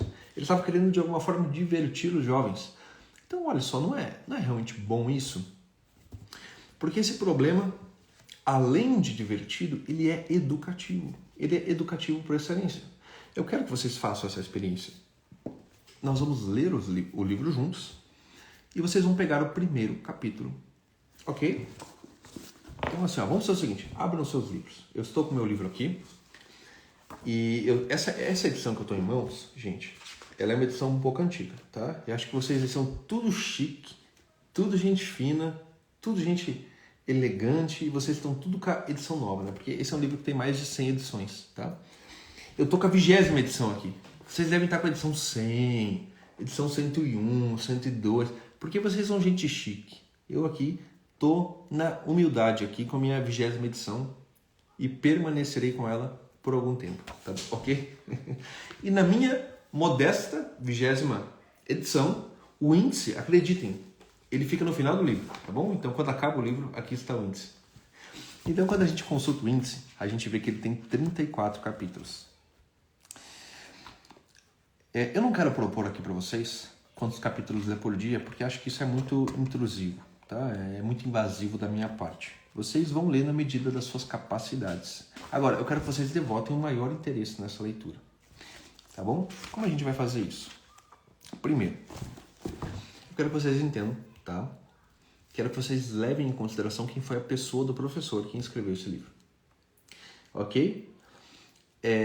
Segundo, nós já conversamos sobre isso. Segundo, vejam, existem muitas pessoas que ensinam aqui na internet, ensinam por aqui e tal, como você lê os clássicos. Veja, eu não posso discordar delas em absolutamente nada, ok? Elas, inclusive, têm mais autoridade para falar do assunto do que eu, porque a minha leitura específica nos últimos anos tem sido voltada para livros de pedagogia, de didática, de matemática. E literatura é mais uma exceção para mim. Eu, na verdade, leio menos literatura do que deveria, inclusive, né? Eu estou lendo a maior parte do tempo livros de didática, de pedagogia, materiais didáticos e etc. Então, assim, eu quero dizer para vocês exatamente como vocês vão ler esse tipo de livro, porque esse livro é diferente. Então, existe um jeito de você ler os clássicos. Ok, eles estão certos. Agora, esse livro é diferente. Esse livro é um livro sem par. E por ser um livro sem par, a gente vai ter que ler ele de forma diferenciada. Inclusive, se você é pai, você precisa mais ainda aplicar esse tipo de leitura com seu filho. Você é mãe, aplique esse tipo de leitura com seu filho. Como é a leitura que nós vamos fazer? Vejam, gente. Nós vamos fazer duas coisas, tá? Primeiro, são capítulos curtos, tá? É um livro de leitura fácil, é um livro de leitura fluida. Só que eu vou exigir algo de vocês, tá?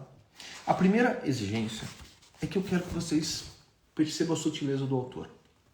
O autor, ele, de uma forma sutil, ele deixou registrado como ele acredita que deve ser o ensino de matemática na maior parte das vezes.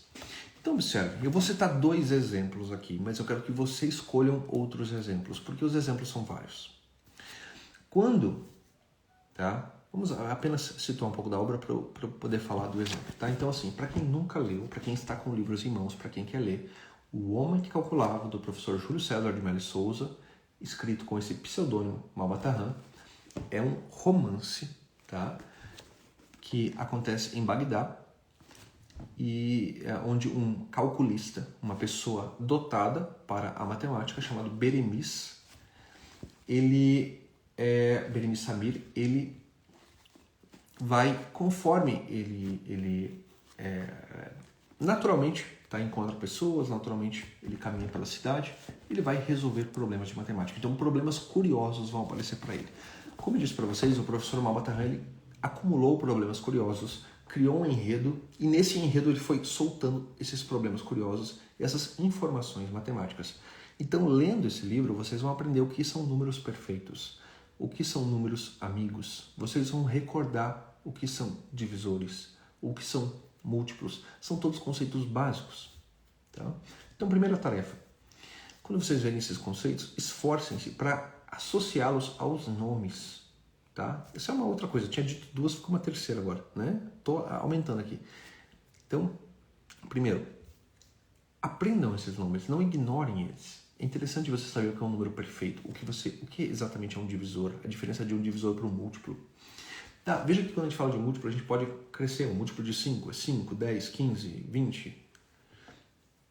Então, quando a gente fala de mínimo múltiplo comum, então o mínimo múltiplo comum vai ser maior do que 5. Entre 5 e 10, né? Entre 5 e 20. E o divisor? O divisor tem que ser menor, né? Tem que ser menor necessariamente, porque tem que dividir o número. Então, se apeguem aos nomes, tá? Esse é um comentário paralelo. Os nomes importam, tá? A etimologia dos nomes importa. Agora, voltando ao texto, ok?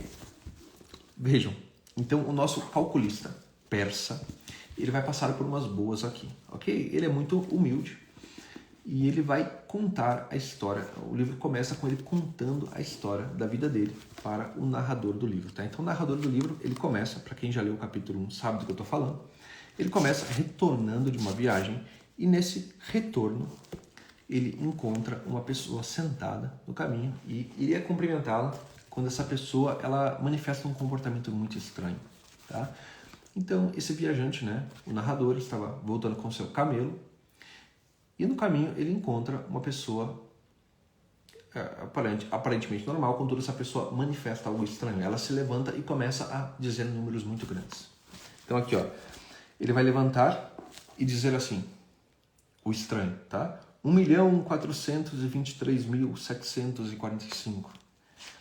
E aí ele vai achar aquilo muito estranho, né? O narrador vai falar, mas cara, que é isso, né? E de repente a pessoa estranha, né? Que é o calculista, levanta e fala 2.321.876. Ele fala, cara, coisa estranha. Ele vai lá perguntar o que está acontecendo. E aí o Beremis Samir, ele conta a história da sua vida. Então, contar a história da vida não é assim, a pessoa acha que vai precisar um livro inteiro contando a história da vida. Não, ele conta a história da vida no capítulo 2 e no capítulo 3 eles já estão em outra, tá? Sim, é realmente um livro muito dinâmico e não é nem um pouco cansativo, tá? Nem um pouco chato. Podem ler com tranquilidade. E aí o que eu quero que vocês percebam a sutileza. Eu falava da sutileza para vocês. Quando o Beremis ele conta a história da sua vida, ele fala que ele aprendeu a matemática por contar, tá? Então, por contar, ele aprendeu a matemática. Então, veja que essa afirmação, ela se coloca num tempo onde, um pouco depois da publicação desse livro, surge uma tendência de se ensinar matemática onde você não precisa mais contar. Mas parece loucura, mas é verdade. Isso é a matemática moderna. A matemática moderna, você não precisava contar. Contar era algo desnecessário. Porque a matemática ela é algébrica, ela não é aritmética. Tá? Então isso é assunto para outra live, né? Então, veja, o Malbataran está de alguma forma se posicionando. Como é que a gente ministra o ensino? Como que a gente ensina? A matemática se ensina assim. Tá? O grande calculista, ele aprendeu a matemática por contar. Então, quando a gente pega as crianças, né, o que a gente faz? A gente faz elas contar. É assim que a gente ensina. Sempre se ensinou e sempre vai se ensinar, porque precisa ser assim. Então, essas são sutilezas do texto. Uma outra sutileza é quando pedem, tá? Vocês reparem nisso, eu quero que vocês reparem nessas pistas que o professor deixa. Quando o Beremis ele vai ensinar matemática para uma moça, vocês vão entender o contexto, né? Tela assim, ele começa falando para ela que que o estudo dos números ele deve ser precedido pela oração. Então, que grande ensinamento a gente não tem aí? Então, a gente tem que se atentar a essas sutilezas do livro, ok? Então, como que você vai se atentar a essas sutilezas do livro? Você vai ler atento. Ler atento. Então, você vai separar um horário para ler onde você não esteja com muito sono, não vai dormir lendo o livro, tá? Tem um episódio do Charlie Brown que é muito engraçado. Lembra do Snoopy do Charlie Brown? Que o Charlie Brown, ele passa o dia inteiro fazendo qualquer coisa, aí ele tem um trabalho da escola que tem que ler um livro. Aí 2 da manhã ele vai ler o livro. Ele fala, agora eu vou ler o livro. Porque tem que ler o livro, eu vou ler o livro. Aí ele lê o livro das 2 da manhã até assim 5 da manhã. Aí quando é 7 da manhã ele está na escola. Aí perguntam para ele assim, você leu o livro? Ele fala, li, mas eu não lembro de nada. É porque ele lê o livro das 2 da manhã até 5 da manhã. Ele fala, não, eu li, mas eu não lembro de nada.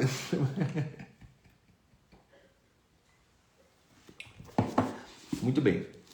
O segundo ponto é o seguinte, vejam, como eu disse para vocês, nesse livro nós seremos surpreendidos a todo tempo por problemas curiosos, problemas realmente divertidos, problemas inusitados e problemas que muitas vezes parecem sem solução.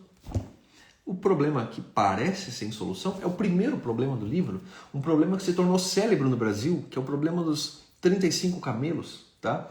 Então o livro começa assim, né? Quando o viajante, que é o narrador, encontra aquela pessoa estranha que se levantava e dizia grandes números, ele se aproxima, né? Pergunta do que se tratam aqueles grandes números.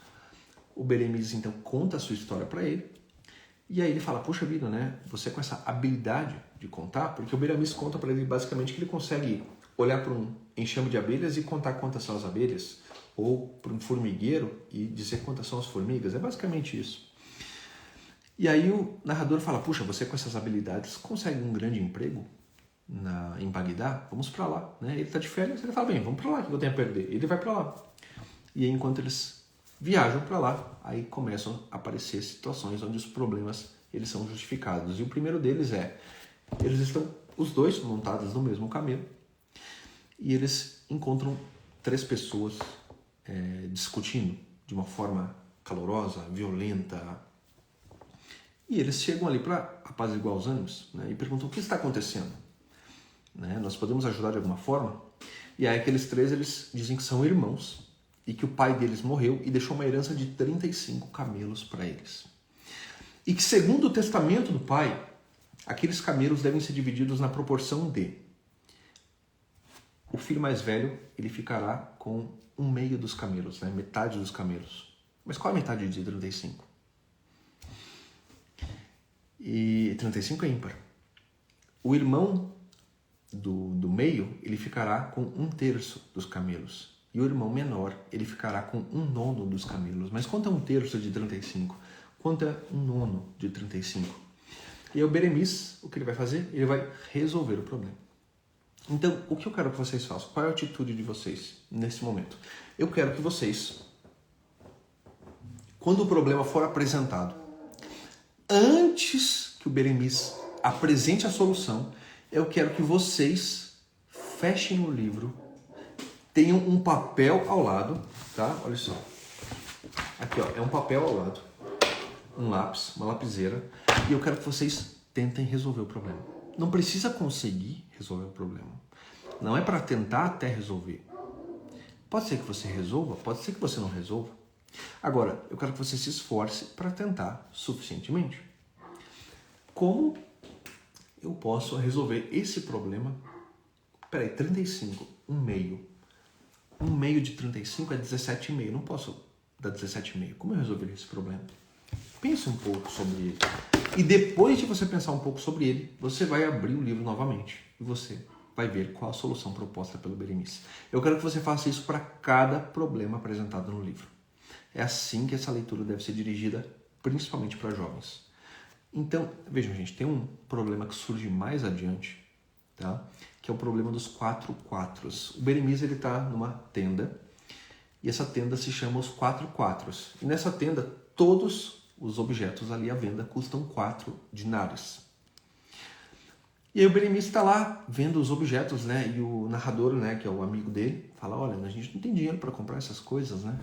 E aí ele fala, eu não estou interessado em comprar nada, estou interessado no nome da tenda. Os 4 quatros. Você não sabia que com 4 quatros nós conseguimos escrever qualquer número de 1 a 10? E aí ele fala assim, mas peraí, como assim com 4 quatros eu escrevo qualquer número de 1 a 10? Aí ele fala, veja, é muito simples. Com 4 quatros eu posso escrever 1. Como é que ele faz? Ele faz 44 divididos por 4 é igual a 1. Então, eu pego os 4 quatros e eu trabalho eles de alguma forma a obter um número. Muito bem, então 44 dividido por 44 é 4. Muito bem, e o 2? Aí nessa hora você vai fechar o livro. E você vai tentar fazer o 2. E você vai tentar fazer o 3. Pode ser que você não consiga. Mas vai ter um que vai ser fácil. Por exemplo, não é fácil fazer o 8? Pensa, 4 mais 4 mais 4 menos 4 é 8, não é?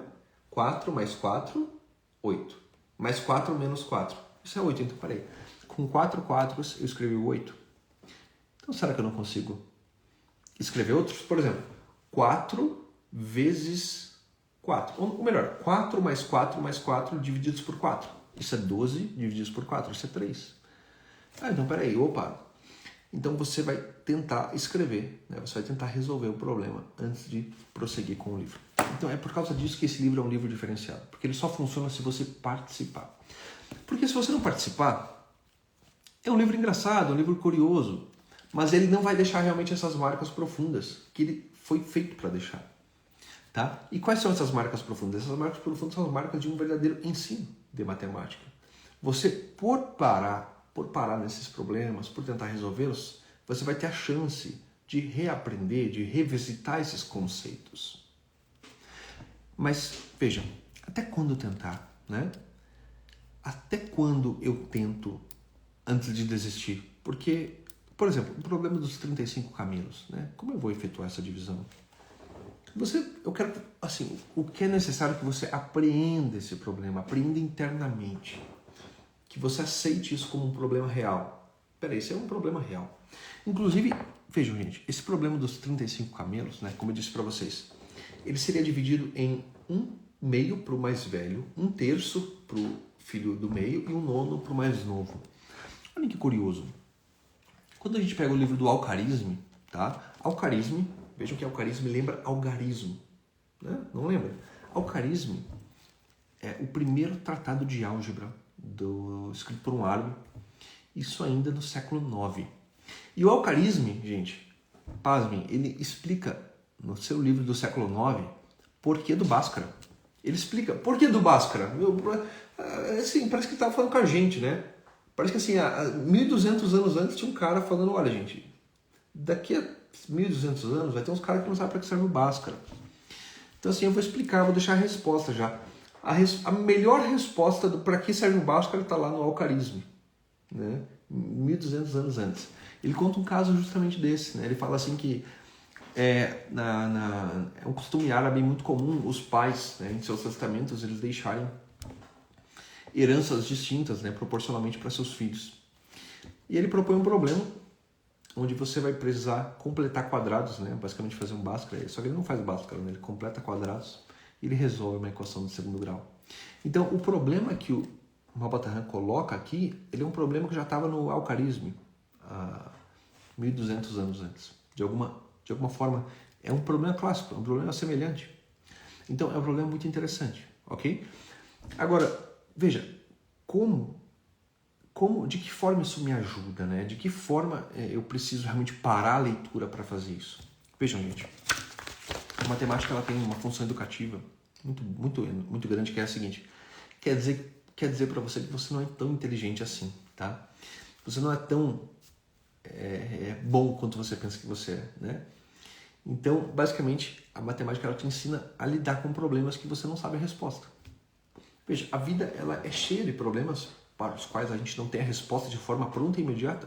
A vida é assim, né? Às vezes você tem uma dívida e não tem dinheiro para pagar, às vezes você tem um problema e você não tem como resolver. Então a vida é assim, você tem que de alguma forma lidar com aquele problema. E a matemática ela é isso em suma, ela sempre foi isso.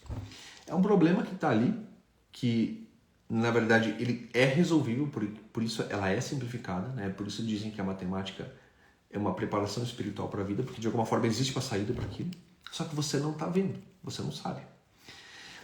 E qual é o meu sentimento com relação a isso? Então você pega lá o problema dos 4 quatros, tá? Como é que eu escrevo 7 com 4 quatros?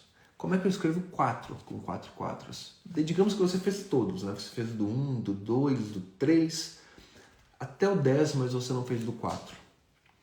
Vejam, quanto você deve insistir antes de desistir? Isso é com você, tá? Você já entendeu que é um problema, já entendeu que tem uma saída, que alguém fez, que alguém resolveu, mas que você não está conseguindo, tá? Então, a forma como você lida com esse sentimento, isso é educativo. E a forma como você reage a isso é educativo. É próprio do ensino, ensinar os alunos a lidar com esse tipo de sentimento, tá? Então, para os alunos jovens, para os alunos de 12, 13 anos de idade, 14, a minha recomendação é o seguinte, tá? Deixe eles dormirem com o problema, ok? Nós adultos nem sempre temos tempo ou paciência para isso, tá? Então, 4 quatros. Cara, eu não sei, eu quero ver agora, vai lá e vê, né?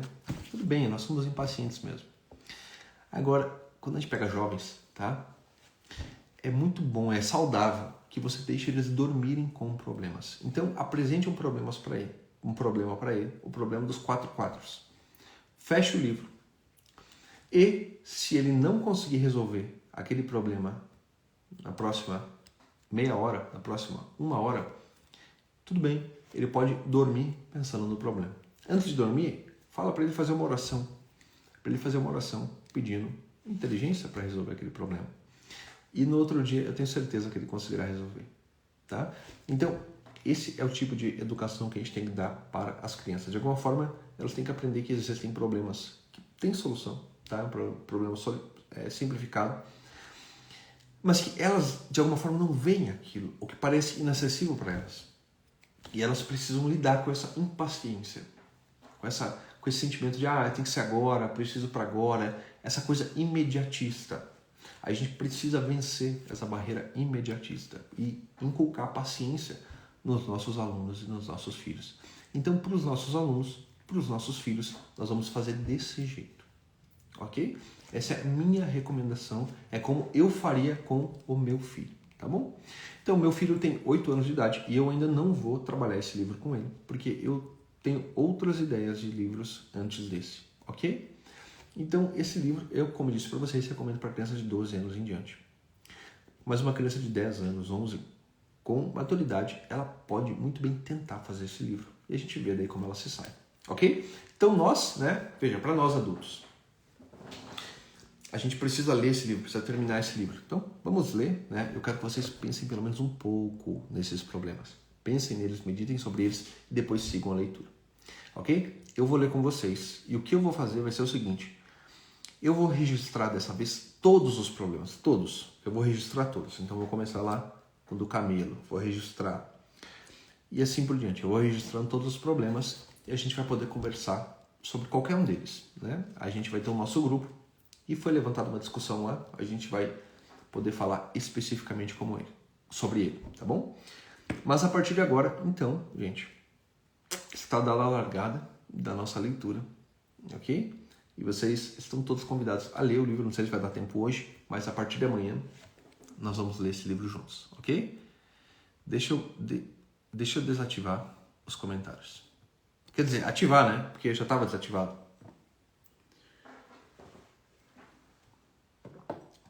Então, gente, por favor, se vocês têm alguma dúvida, se algo que eu falei não ficou claro, me escrevam aí, tá? E a gente vai conversar antes de encerrar essa live. Ok? Então eu espero que vocês tenham entendido qual é o espírito para a gente ler esse livro, tá bom?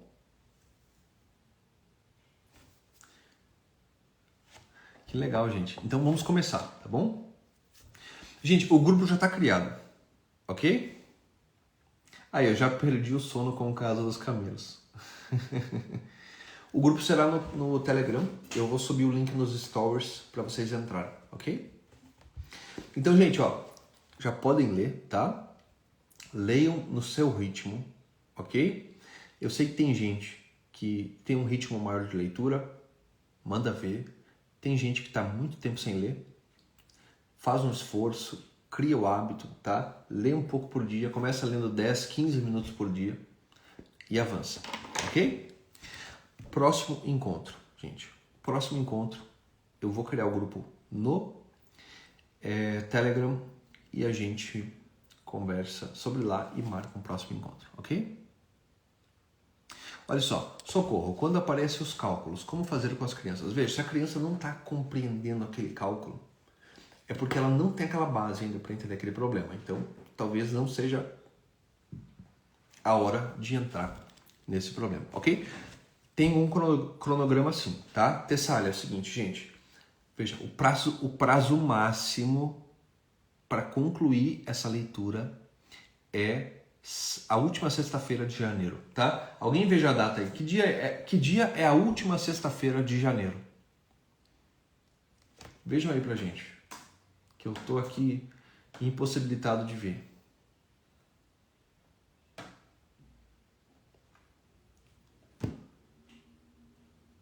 Vocês estão vendo aí?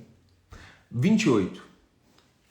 Então, dia 28 de janeiro é o ultimato, ok? Então, dia 28 de janeiro, quem não leu até lá não vai estar apto para participar dessa nossa live de fechamento, ok? Edição 92. O povo tá chique. Quem que tem uma edição anterior a 20 aí? Eu quero saber quem tem a edição anterior a 20. Pra ver se me vence aqui. Eu acho que eu tenho uma mais antiga ainda, quer ver? Ó? Eu vou pegar aqui, ó. Pera aí. Deixa eu ver aqui, ó. Pera aí. Quer ver que essa daqui é anterior a 20? Olha só. Aqui, ó, gente. Edição 13. Eu tenho a 13 edição. Quem que bate aí? O livro se chama O Homem que Calculava. Eu tenho a edição 13. Quero ver quem me vence, tá? Aqui a competição é invertida, é para ver quem tem a edição mais antiga.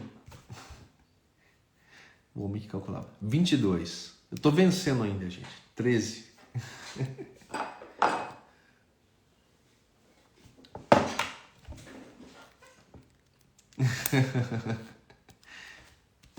Então, gente, olha só. Vocês, assim, dicas de leitura, tá?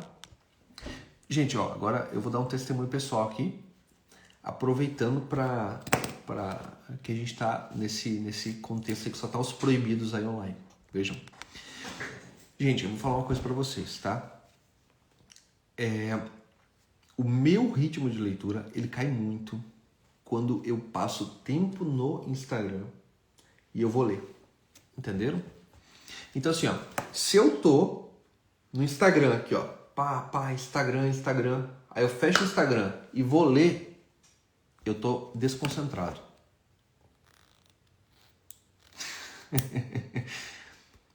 Então assim, eu tô desconcentrado, tá?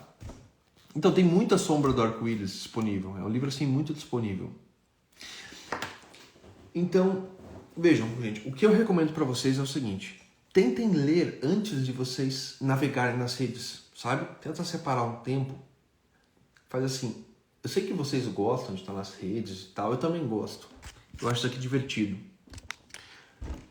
Preguiça mental por causa das redes, exatamente. Isso aqui, gente, isso aqui é divertido, eu entro aqui, eu dou risada e tal.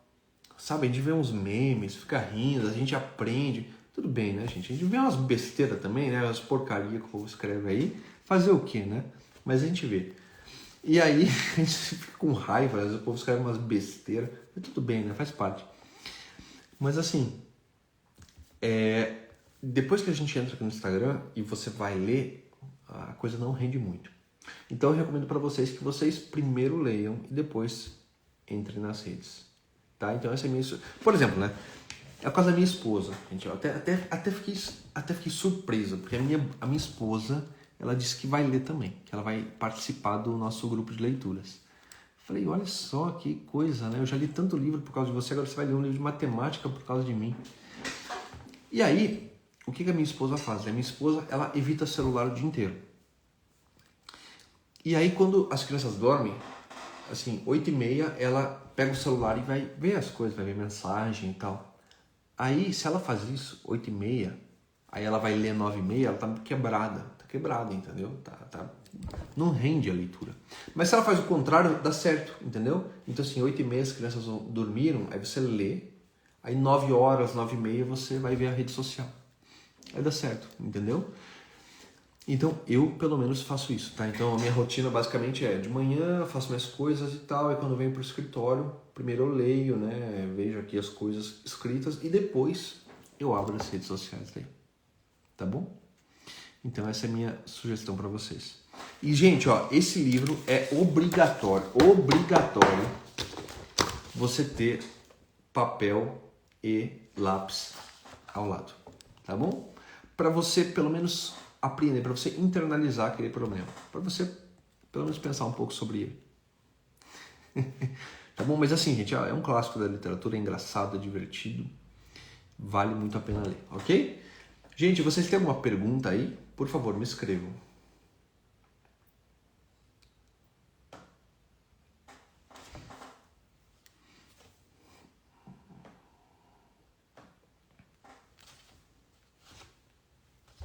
Boa noite, Carol.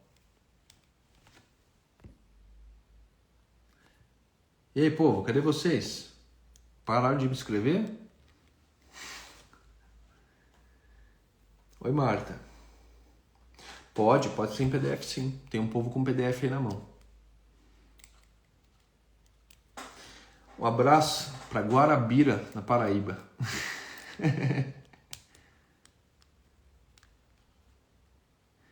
Marta, qual livro? O Homem que Calculava.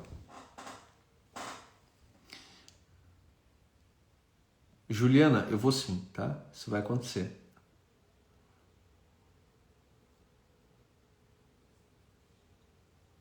Gente, eu vou subir o link do Telegram no Story, ok? No decorrer da leitura, vamos pegando o jeito? Vamos, tá? Então assim, ó, essa pergunta é muito boa. Por quê? Porque esse não é um livro didático. Esse não é um livro assim, onde nós temos o problema nível 1 de dificuldade, depois o 2 e depois o 10. Não! O problema dos 35 camelos é muito difícil, mas depois vem outros fáceis. Então, fiquem tranquilos. É até bom ver o problema dos 35 camelos, você fala assim, eu não levo jeito pra coisa. Você pensa e fala, puxa vida, não dá. Aí você vai pro próximo e é mais fácil, aí você consegue. Então esse não é o tipo de livro didático seriado, né? Onde você tem um mais fácil, depois o mais difícil. Não, você tem os problemas meio que soltos ali, tá? Meio que organizados pelo enredo. Então, vai pegar o jeito a partir da leitura, tá bom? Insista na leitura.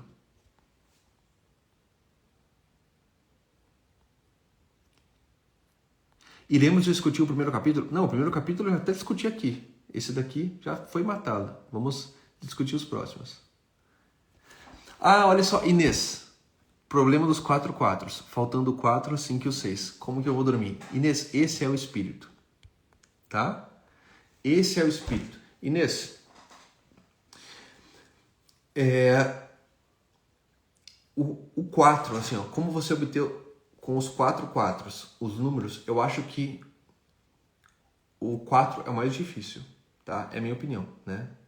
Então eu vou te dar uma dica, tá? É interessante, né? Essas dicas são interessantes. Então assim, tente separar, tá? A sua operação em 2 termos, um com fração e um sem. Tá bom? Se você fizer isso, você vai conseguir resolver esses problemas. 2 termos, um com fração e um sem, um solto, um separado, tá bom?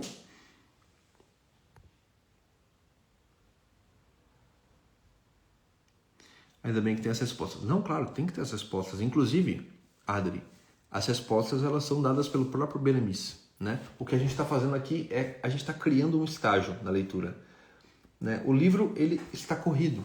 A gente está criando uma parada no meio para tentar meditar sobre o problema. Priscila, perfeito. Vou ler com vocês, pois me sinto com muita dificuldade em matemática. É esse o caminho para você superar a sua dificuldade.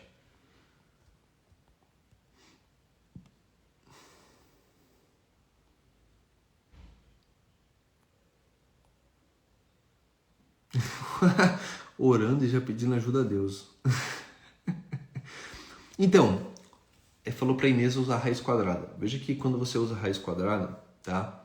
Segundo os autores desse problema, é uma solução não elegante, tá? Então, você pode usar raiz quadrada, mas usando raiz quadrada, você cria um atalho na solução que muitos autores recusam, tá? Só uma curiosidade, né? Nada demais.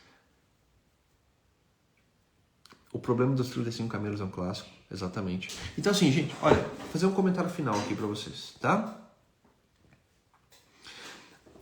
Vejam, esse é o livro, tá? Que todos os nossos licenciados em matemática deveriam estar estudando, deveriam conhecer. Para quê? Para que a gente, de alguma forma, tivesse uma profusão de publicações nesse mesmo sentido. Agora, acontece o seguinte, acontece que com as reformas do ensino,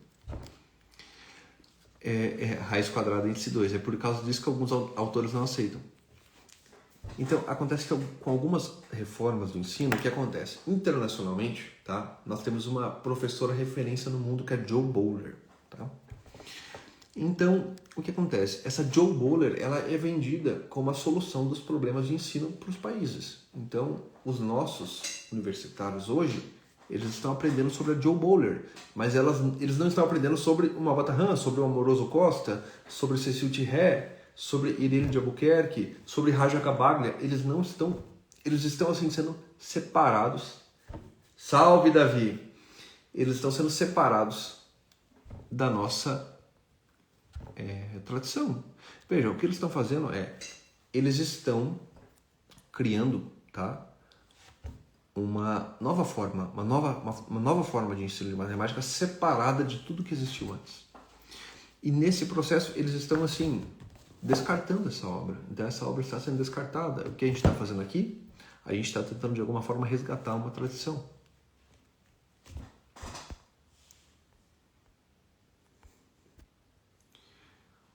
Isso, vou voltar ao início do livro e vou ler como indicou. Então, Soniele, essa é a melhor forma para a gente ler, tá? É você ver o problema e você de alguma forma tentar resolvê-lo. E assim, gente, como que é você resolver um problema de matemática? É você olhar para ele, tá? O problema dos 4 quatros. Como com 4 quatros eu escrevo o número 4. Eu já sei escrever o número 1, tá? O número 1 é 44 divididos por 44, tá? Agora, como eu escrevo 4 com 4 quatros? E aí o que acontece, gente? Quando você tem um problema que tem solução, que você sabe que existe uma resposta, que você sabe que alguém já resolveu, mas que você não consegue resolver, você vai ter um certo sentimento com aquela situação. Você vai se sentir angustiado, você vai se sentir frustrado, você vai se sentir chateado. 8 é mais fácil, exato. Veja, não importa como você se sente, não importa, você está chateado, você está frustrado, você está brabo. O que importa é como você lida com esse sentimento, como você controla esse sentimento de angústia que você sente perante um problema que tem solução que você não sabe a solução. Então, isso é educativo. Então, a gente está aprendendo a lidar com esse sentimento. É por causa disso que o ensino sempre foi tão valorizado. Ok? Professores mais recentes, William. Tá? Procure o Wagner Valente e o professor Vicente Garnica. Espero que tenha problemas mais fáceis que o dos 35 camelos. Então, é porque o dos 35 camelos é uma saída muito curiosa, né? Ele pega e puxa mais um camelo, tá? É porque assim, ó, gente, ó. O problema dos 35 camelos, tá? O que acontece? Você tem que perceber, tá? É isso aqui, ó. É isso que ela escreveu. Você tem que perceber que 1/2 mais 1/3 mais 1/9 não dá 1 inteiro. Então tem uma sacanagem ali, né? Assim, o pai fez errado a divisão. É isso que aconteceu. E o que acontece? O Beremiz, ele percebeu isso. Ele falou, peraí, 1/2, 1/3 e 1/9 não dá 1 inteiro. Então eu vou me aproveitar da situação, porque eles não perceberam. Então, assim, A importância do conhecimento matemático está aí. Isso, olha só que interessante. A Jocélia, ela descobriu mais uma forma de você encontrar 1. Não precisa ser 44 divididos por 44. Pode ser 4 menos 4 mais 4 divididos por 4. Isso está certo. Tá? O povo já está colocando spoiler, já está colocando cola ali, ó. Então, está ótimo. Agora, já está resolvido mais um problema aí, tá? Então, assim, o que é interessante é o seguinte: você vai pegar o problema dos 4 quatros e quando você finalmente resolver, você finalmente resolveu. Aí, para resolver, você colocou fatorial e raiz quadrada e não sei o quê, e finalmente resolvi. Ufa! Deu certo. Aí você vai conferir a resposta, tinha um jeito muito mais simples de fazer aquilo. Muito mais simples. Aí você fala assim, puxa vida, como eu não percebi isso antes? Então, assim, é por isso que muitos autores dizem que a matemática é a disciplina da humildade, né? Porque ele faz você reconhecer que você nem sempre está por cima, né? Nem sempre você está realmente por cima. Às vezes a gente se acha muito bom. Inclusive, gente, vejam, é isso que eu queria comentar aqui na live, tá? É que vejam como que a gente deve dirigir o nosso olhar para professores como o Mabatahan, que foram realmente maiores do que nós, né? Vejam tudo que eu disse sobre ele. O volume de obras publicadas, a relevância das suas obras, o fato dele ter trabalhado com menores delinquentes, o fato dele ter se dedicado à causa dos leprosos, o fato dele ter escrito um livro inédito com mais de 1000 poetas citados. Vejam, gente, ó, reparem só. Vejam se eu estou falando alguma besteira aqui, vocês me corrijam, por favor, tá? Se eu estou falando algo que não é verdade. Existe uma tendência muito negativa em nós de não nos contentarmos com quem nos excede, tá? De quem é melhor do que nós.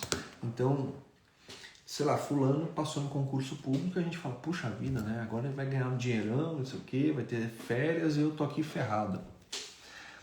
Aí o seu amigo, né, troca de carro e você fica, puxa, mas como é que vai pagar esse carro, né? Pô, esse cara não tem dinheiro, quebrado. Então, assim, pô, esse cara tá ganhando, tá roubando, né? Não sei, existe uma tendência negativa nossa de ver as coisas, né? Só que assim, a gente deveria justamente fazer o contrário, fazer o oposto, tá? Quando a gente vê as pessoas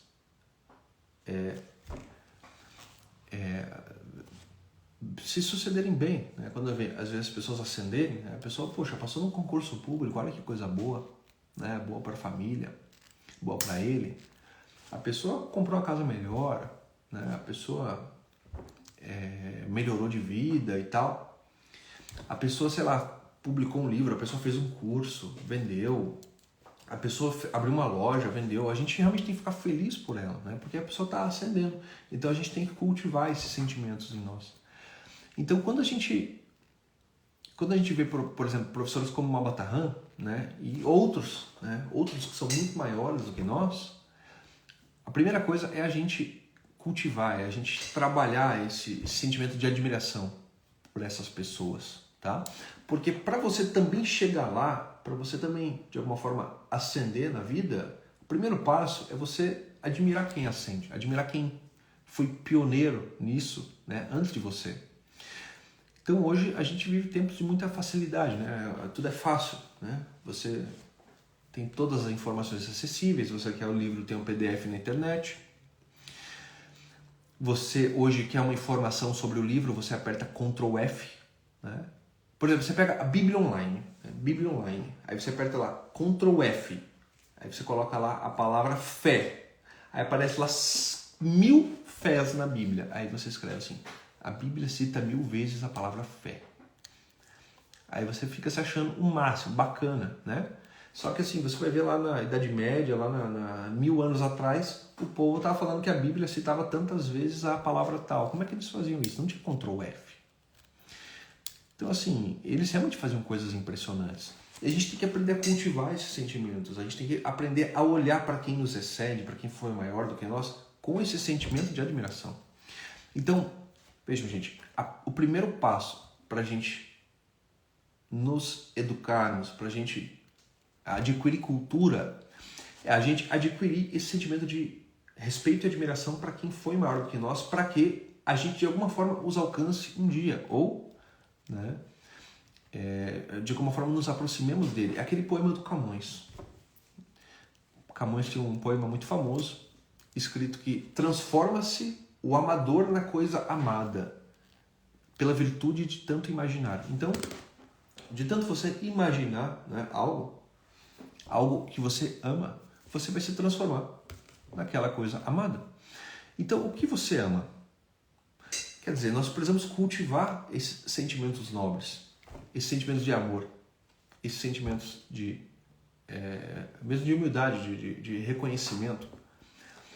Então, quando a gente olha para pessoas maiores do que nós, pessoas que fizeram aquilo que nós não fizemos, a primeira coisa é a gente admirá-los e, por cultivar essa admiração, né, pelo poder da imaginação, a gente pode, como já dizia o Camões, transformar-se na coisa amada.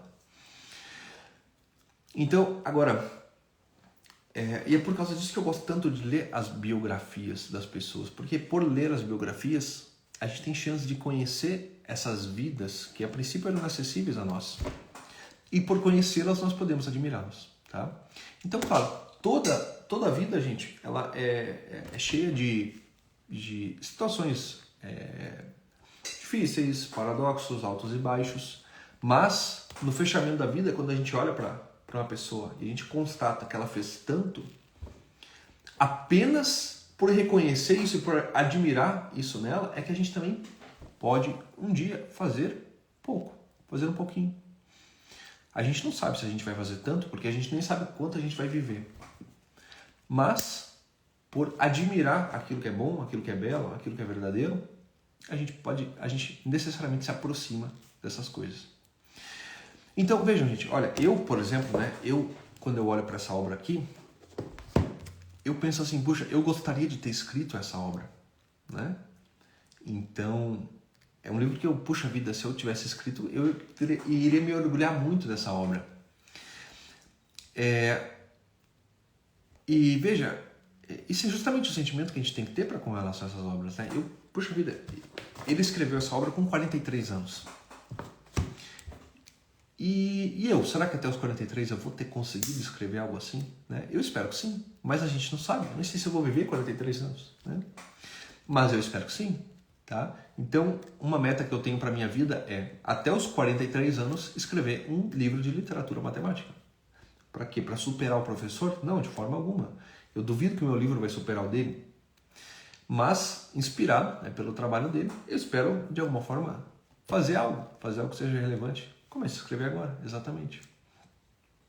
Então, é por cultivar esses sentimentos, né, sem a gente invejar e mesmo desejar o mal, que a gente pode também ascender na vida e conquistar os nossos objetivos. Então a gente precisa, desde cedo, aprender a nutrir os bons sentimentos e a elevar.